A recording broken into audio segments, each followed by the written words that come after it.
Magazine pluriel. Théophile Dandakou.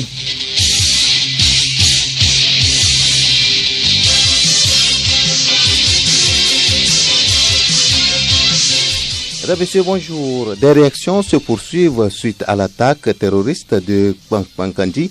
Le maire de Kpendial 1, Sambiani Arzoum, rassure la population suite aux mesures sécuritaires du gouvernement.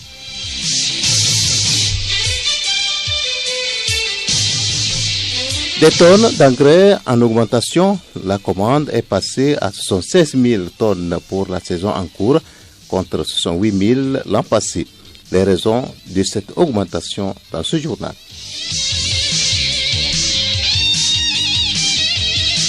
Comment reconnaître un véhicule prioritaire et quel comportement adopter face à ces engins? Un magazine en parle. Il a été réalisé par Alidou Rachid. Invité du journal pluriel, le révérend pasteur Draké et l'imam Sani Karimou, les deux leaders religieux parlent de la lutte antiterroriste. Les échos du palais, les sports et la revue de presse terminent cette édition.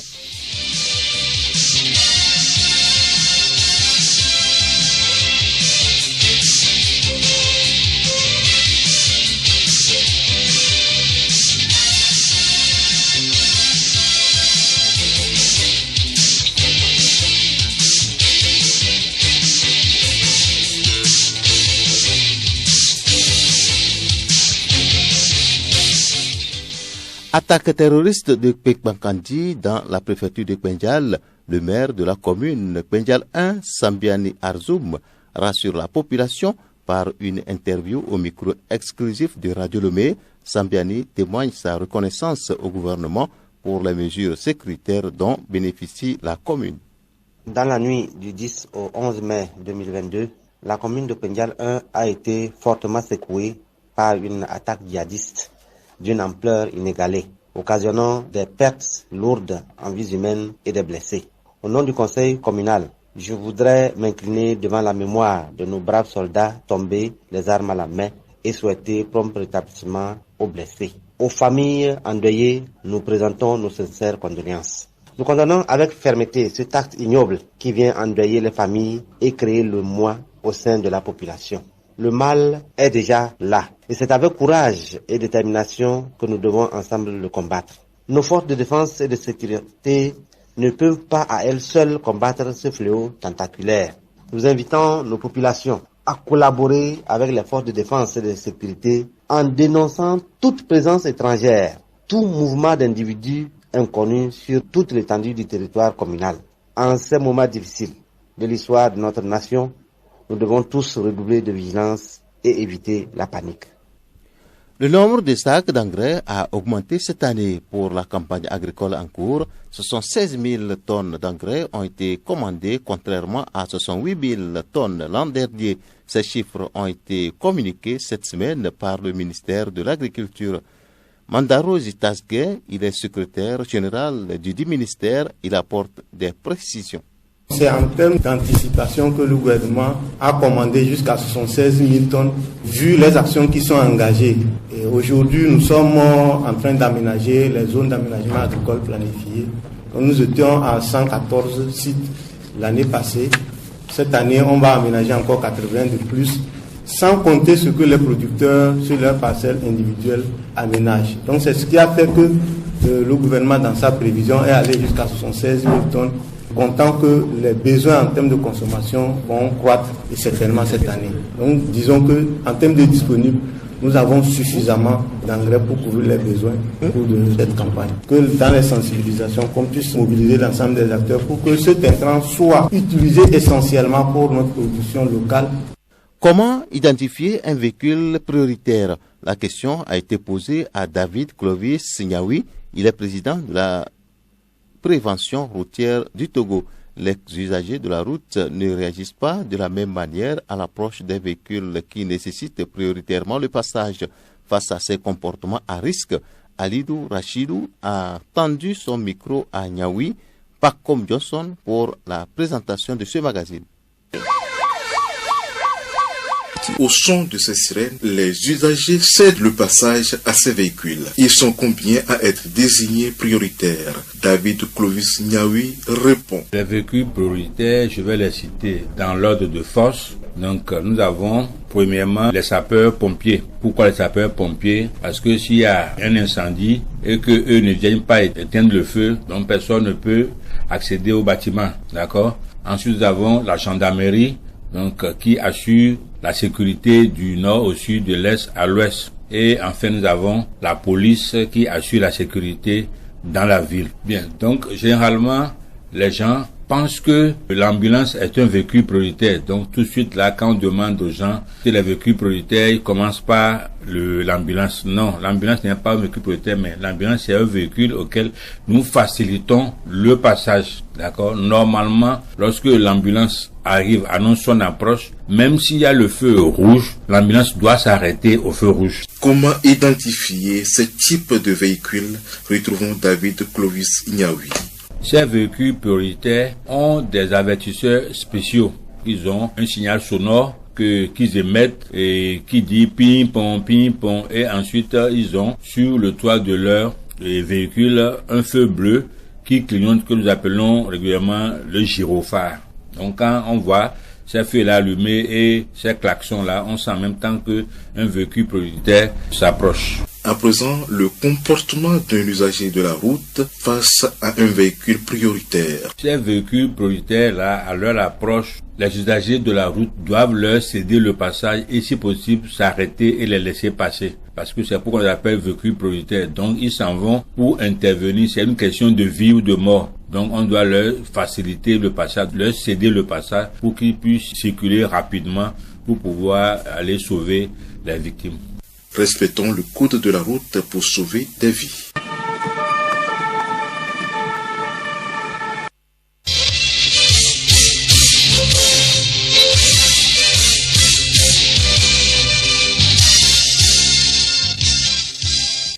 Invités du journal, deux leaders religieux, ils apportent leur expertise dans la lutte contre l'extrémisme violent et le terrorisme. Le révérend pasteur Draké, conseiller général du programme des relations islamo-chrétiennes en Afrique, et l'imam Sani Karimou, il est vice-président de l'Union musulmane du Togo. Ils sont au micro de Yao Kamake.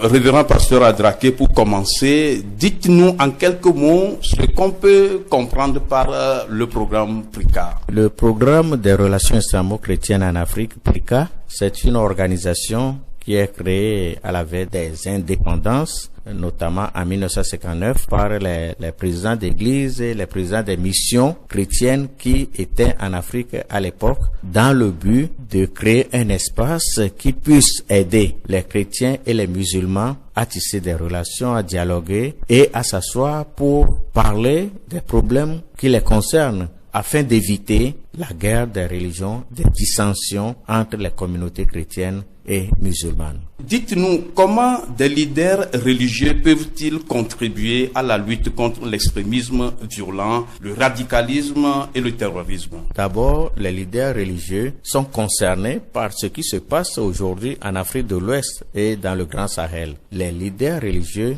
sont concernés parce que sans la paix, sans la sécurité, aucune communauté religieuse ne peut faire ses activités. Et nous devrions lutter pour que la paix revienne, pour que la sécurité revienne et que chacun puisse faire ce qu'est son activité culturelle. Ça, c'est un. Les leaders religieux peuvent lutter contre cela d'abord en essayant de couper le mal par la racine. Ces terroristes qui déciment les populations aujourd'hui, ils ont une population, c'est-à-dire ils sont un nombre donné. Et si nous coupons le mal par les racines, d'ici peu, ils n'auront pas de gens pour envoyer en mission faire leur besogne pour que les terroristes n'arrivent plus à recruter à la base. Donc l'éducation, la formation de leurs fidèles. Donc on joue d'abord le travail de prévention et au moment où on prévient, on n'ira pas au front, mais on peut parler. Nous avons des éléments que contiennent nos saintes écritures qui peuvent dissuader ceux qui ont des mauvaises intentions. Et c'est en cela que se trouve notre lutte. L'imam, la Bible pour les chrétiens, le Coran pour les musulmans. Le phénomène, on le sait, devient récurrent dans notre sous-région ouest africaine et n'épargne aucun pays pratiquement, y compris le Togo. Pensez-vous que le combat se trouve aujourd'hui dans les églises alors que c'est sur le terrain que les armes crépitent? Le combat effectivement se trouve dans les églises et mosquées parce que le terrorisme ou l'extrémisme violent a commencé dans ces endroits-là plus précisément. Quand vous prenez au lendemain de ces problèmes du terrorisme, tout est parti à partir de problèmes de frustration, de problèmes économiques, politiques. Et ce qui, selon les informations que nous ne pouvons pas démentir, ceux qui ont commencé à lancer ces histoires pensaient qu'ils avaient des solutions et en réalité c'était des gens qui avaient une connotation différente de ce qui se passe en réalité. Ils pensaient qu'ils avaient des solutions à donner au monde ou à leur communauté et ils pensent qu'il fallait aller par la violence.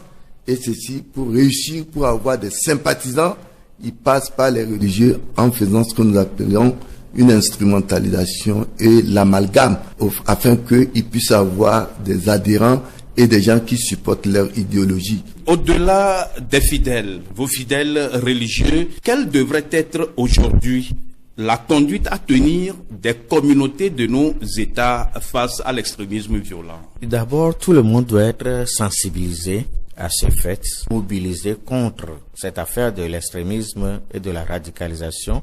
Donc, les populations, les communautés doivent contribuer et c'est ce que les religieux sont en train de faire. C'est-à-dire comment prêter main forte au gouvernement qui sont au front afin que cette lutte puisse être gagnée. Donc, ce que nous pouvons conseiller aux populations, c'est de se mobiliser, être derrière le gouvernement. Quand ils voient des choses qui sont suspectes dans leur communauté ou dans leur environnement, ils doivent courir et le signaler aux autorités afin que les autorités puissent prendre des dispositions adéquates pour pouvoir freiner ce qui se passe ou ce qui pourrait se passer. C'est ça, les communautés ont ce rôle d'aider, d'informer. L'imam Sani, est-ce que cela devrait être la même conduite du point de vue fidèle musulman, vu qu'aujourd'hui, lorsqu'il y a question d'extrémisme violent, le doigt est toujours pointé vers cette communauté appelée les musulmans? Justement, c'est là où le problème se pose aujourd'hui. Quoi qu'on dise, ceux qui portent des actions terroristes se réclament du terme du djihad, qui est un terme de l'islam qui veut dire faire un effort dans la voie de Dieu. Et le prophète de l'islam, il nous a dit que le meilleur des djihad, c'est le djihad nafs, l'effort que vous faites en vous-même, en changeant positivement. Le changement positif, c'est ça le vrai djihad. Il y a une forme de djihad que les gens n'ont pas compris le sens, c'est celui de djihad de la défense légitime islamique. Le Coran dit, combattez ceux qui vous combattent dans la voie de Dieu, mais ne soyez pas des agresseurs. Allah n'aime pas des agresseurs. Et c'est cette forme de djihad qui est mal interprétée et même l'islam est allé plus loin. Si vous combattez, si cessez. Ne soyez pas surtout des agresseurs. Ils utilisent ces termes qui sont venus de l'islam et salissent d'abord le terme djihad. Aujourd'hui, même un musulman, quand il entend djihad, il a peur. Et on dit qu'ils ont instrumentalisé le terme de djihad pour pouvoir asseoir leurs besognes. Parce que le djihad, qui est une autre forme de défensive, n'est pas ce qu'eux sont en train de faire. En islam, c'est vrai, le Coran nous dit là, ne pratiquez pas l'injustice et n'acceptez pas l'injustice. Mais eux, l'injustice qu'ils pensent refuser n'est pas le cas parce que d'abord, c'est des gens qui ne connaissent pas les tests. C'est des gens qui disent, compte tenu de cette situation, vous êtes opprimés, vous êtes brimés, et ils se cachent derrière la religion et ils prennent la masse qui ne comprend rien comme si c'était une réalité qu'ils ont un changement à leur fournir alors qu'ils ne connaissent pas les tests, ils ne comprennent pas les tests. Et c'est pourquoi les musulmans ont un rôle très important à jouer aujourd'hui face à la situation. Quel est leur rôle? D'abord, moi, en passant, je remercie beaucoup Prika pour le sens de responsabilité que PRICA a pris en unissant les religieux pour combattre ensemble, parce que après c'est le problème de l'homme et non la religion. Donc les religieux, et plus précisément les musulmans, ont un rôle très important à jouer.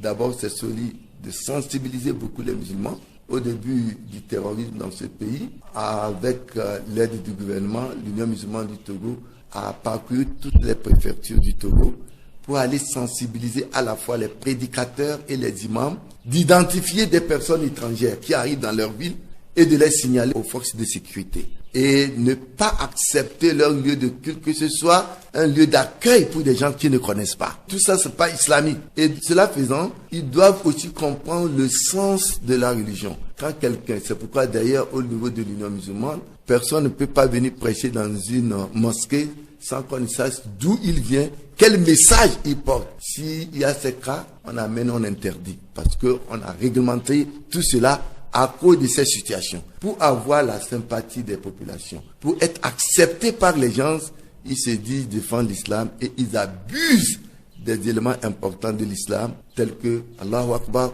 La ilaha illallah. Vous pensez que quand quelqu'un fait, même quelqu'un qui fait du mal, qui tue et qui dit Allah Akbar, c'est ça le sens de la religion. Il faut avoir honte de cette religion qui tue et qui remercie Dieu d'avoir tué les gens. Donc je pense que les musulmans ont un rôle très important. Il faut éduquer, changer, même aller plus loin dans les réformes de l'éducation pour que les gens puissent comprendre que ce qui se passe en réalité n'est pas l'islam et que c'est une instrumentalisation de cette religion. Révérend pasteur Adraké, votre colloque du Togo a réuni justement 8 pays de la sous-région et intervient, on doit le dire, le jour même de l'attaque terroriste du nord de notre pays, le Togo. Quelle a été la réaction de votre organisation, Programme des relations islamo-chrétiennes en Afrique, PRICA? On était très sidérés, on était choqués quand on a appris cette information et ça vient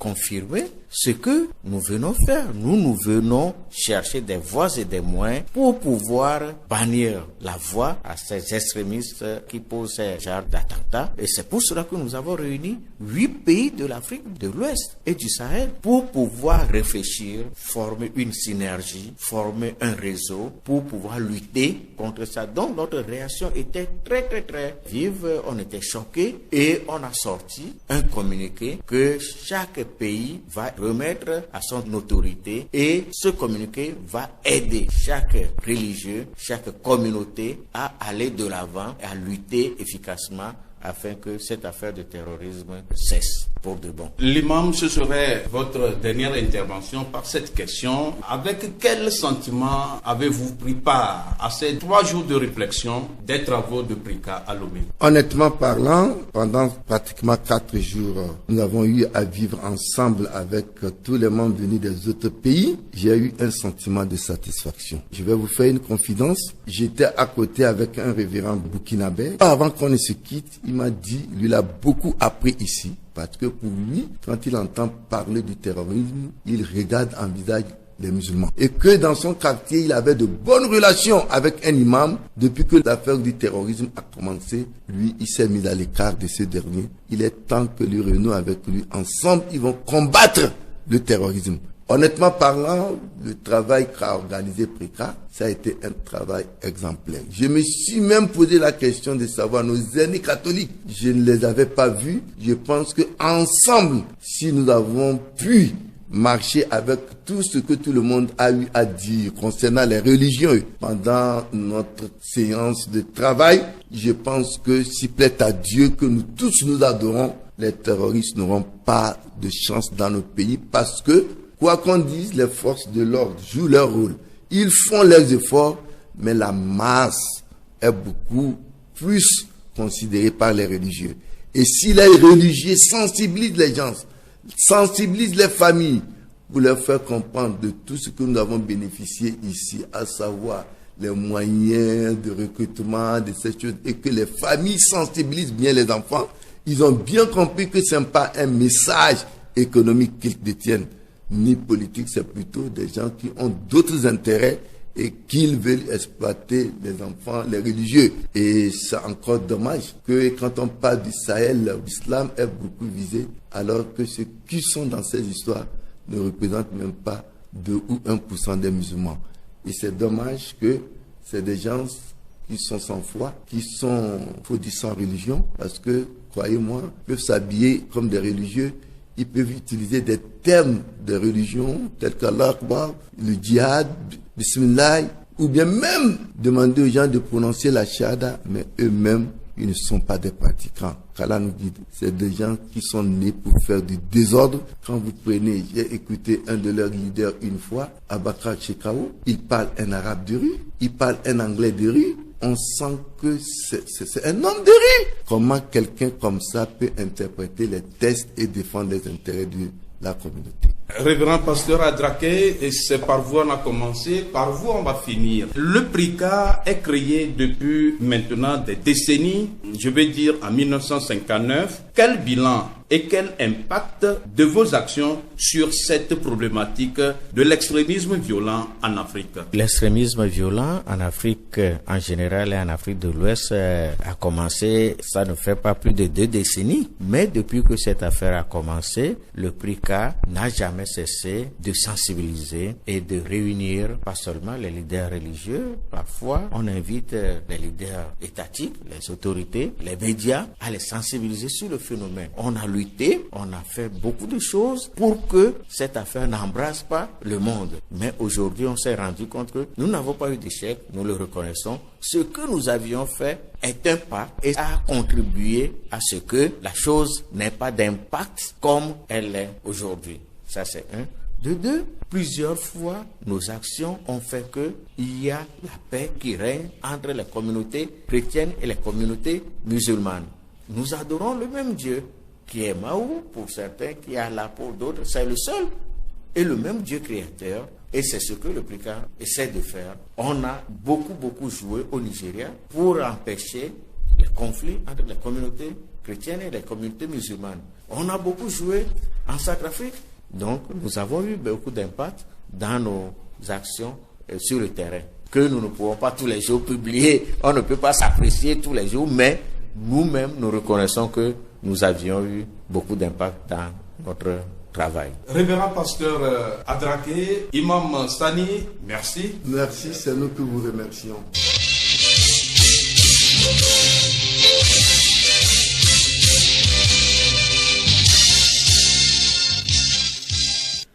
Écho du Palais, ce samedi, Elena Sabi revient sur l'acquittement de 2 jeunes poursuivis pour violence volontaire ayant entraîné la mort de Dame Afi.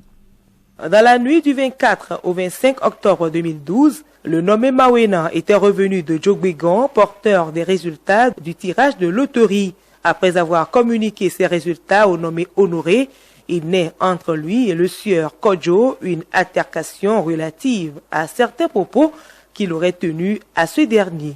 Aidé par son petit frère Julien, qui n'a pas accepté que Mawena manque du respect à son grand frère, la dispute dégénéra très vite en bagarre. Alertés par les voix des protagonistes, les parents de Mawena allèrent le chercher pour le ramener à la maison. Mais la tension étant encore vive, un échange d'injures entre les 2 frères Kodjo et Julien et le père de Mawena ranima la flamme de la bagarre au cours de laquelle Dame Afi, mère de Mawena, s'affala au sol. Ranimée en vain, elle fut évacuée à dos de moto vers le centre de santé de Dania Peyemé. Chemin faisant, elle rendit l'âme. Les frères Kodjo et Julien sont interpellés par la gendarmerie pour avoir donné la mort à Dame Afi. Mais à l'enquête préliminaire et devant le juge d'instruction, les inculpés ont toujours clamé leur innocence. Cependant, il résulte du rapport d'expertise médico-légale que l'examen du corps de Dame Afi présente une tuméfaction de la pommette gauche de la face, une éraflure du pavillon gauche à sa partie supérieure du même côté que la pommette et une discrète bosse périatale gauche. D'après ces résultats, il est donc indéniable, contrairement au dire des inculpés, que Dame Afi a été violentée au cours de la bagarre. Il ressort aussi du témoignage en enquête préliminaire du nommé Kossi, qui a affirmé qu'au cours de la bagarre, Damafi, qui avait voulu voler au secours de son mari, a reçu un coup de poing venant de Julien. Elle a poussé un cri strident avant de s'écrouler. Malgré ces témoignages, la cour d'assises a décidé d'acquitter les deux inculpés qui avaient déjà passé 6 ans en prison. Et selon leur avocat, maître Valérie Apefa Kakpo, les preuves évoquées ne sont pas suffisantes pour condamner ses clients. Dans ce dossier, il manque de preuves de la culpabilité de nos clients. En effet, nos clients sont poursuivis pour violence volontaire ayant entraîné la mort sans intention de la donner. Or, pour ce qui concerne cette infraction, pour qu'on accuse quelqu'un, il faut rapporter la preuve que l'accusé ait porté des coups sur la victime. Et en plus de ce fait, il faut également rapporter les preuves qu'au moment de porter ces coups sur la victime, l'accusé avait l'intention de la tuer. À samedi prochain pour un autre numéro.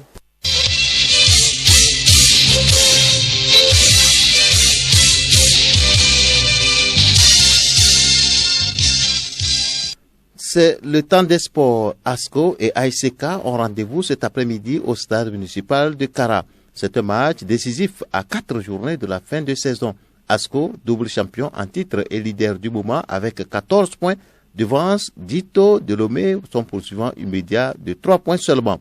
D'où la méfiance des dirigeants d'ASCO face à ASK cet après-midi à partir de 15h. À quelques minutes de l'arène, voici une déclaration des jaunes et noirs. Kate Cléou, vice-président du club ASCO de Kara. Ce serait encore le choc de la COUSA entre ASCO de Kara et ASK. Ce sera la 5e confrontation de la saison. Effectivement, lors de la précédente journée, ASCO a fait match nul et ASK a perdu. Donc ASK va chercher à rebondir et ASCO va chercher à maintenir son avance sur ses poursuivants. Il y a 5 points d'écart entre les deux équipes. Une victoire de ASCO permettra de prendre le large sur les frères de la COUSA de la CK. Donc ce serait un match vraiment difficile pour les deux équipes. Une défaite de la CK signifierait directement la fin de la course au titre. Jean-Marie Hello, manager du club ASK, présente également les enjeux de ce match. Oui, c'est un match comme les autres matchs. Nous comptons l'aborder sereinement pour pouvoir mettre toutes les chances de notre côté. Il va falloir que les joueurs respectent les consignes du staff et y mettre un peu plus de punch. Vous n'êtes pas sans savoir que nous sortons d'une défaite contre le Dynamique togolais et il va falloir jouer à fond ce match. Il y a 4 matchs qui nous restent en commençant par le match de cet après-midi et je pense bien, nous allons jouer notre chance et s'offrir une sortie d'apothéose heureuse. Voilà. Les autres affiches avec Kilim Poyodi. Pour cette première journée en première division féminine, Amis du Monde, l'un des favoris au sprint final, accueille au municipal de Lomé Tempête FC.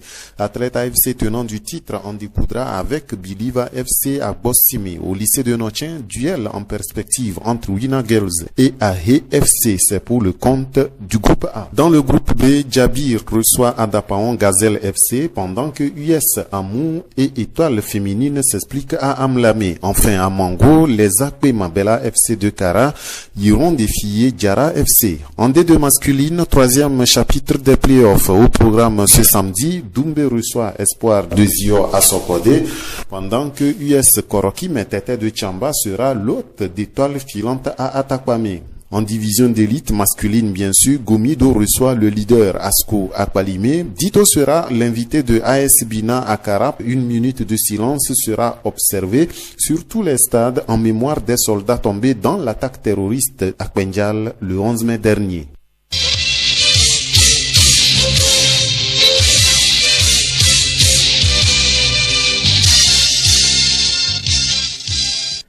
Les différentes mesures pour la réussite de la campagne agricole en cours, la hausse des prix des produits pétroliers et l'attaque terroriste dans le Pédial ont été les titres développés cette semaine dans la presse au Togo. Revue de presse, Léontine Togima. 8 morts et 13 blessés du côté des forces de défense et de sécurité, sans oublier les dégâts matériels. C'est le bilan de l'attaque terroriste dans la localité de Pekpakandi, dans le Pendial, mentionne la Nouvelle Tribune.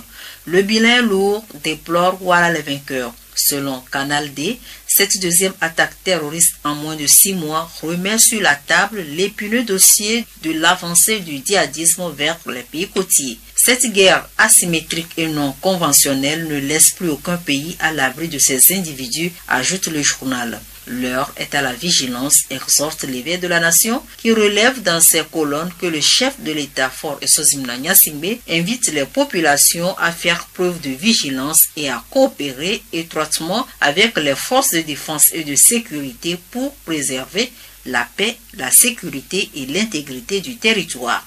Un véritable sursaut patriotique, politique et intellectuel s'impose aux Togolais, renchérit le Républicain Info.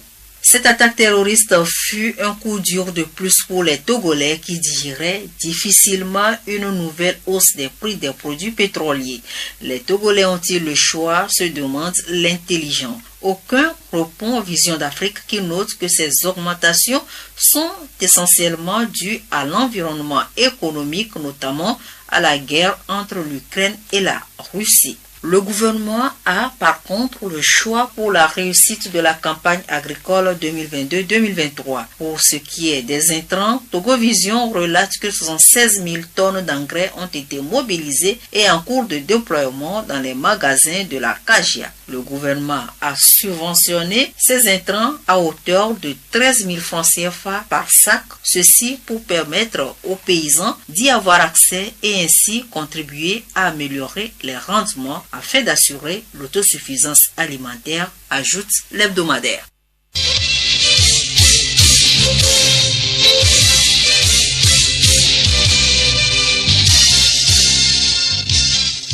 Pluriel, le magazine hebdomadaire de Radio Lomé. Le rappel des titres de ce pluriel est développé aujourd'hui. Des réactions se poursuivent suite à l'attaque terroriste de Pekpakandi. Le maire de Pendial 1, Sambiani Arzoum, a rassuré la population suite aux mesures sécuritaires prises par le gouvernement. Des tonnes d'engrais en augmentation, la commande est passée à 76 000 tonnes pour la saison en cours contre 68 000 l'an passé. Les raisons de cette augmentation vous ont été proposées dans ce journal. Comment reconnaître un véhicule prioritaire et quel comportement adopter face à ces engins? Un magazine en a parlé. Il a été réalisé par Alidou Rachid. Invité du journal pluriel, révérend pasteur Draké et l'imam Sanir Karimou, les deux leaders religieux ont parlé de la lutte antiterroriste. Les échos du palais, les sports et la revue de presse ont terminé cette édition.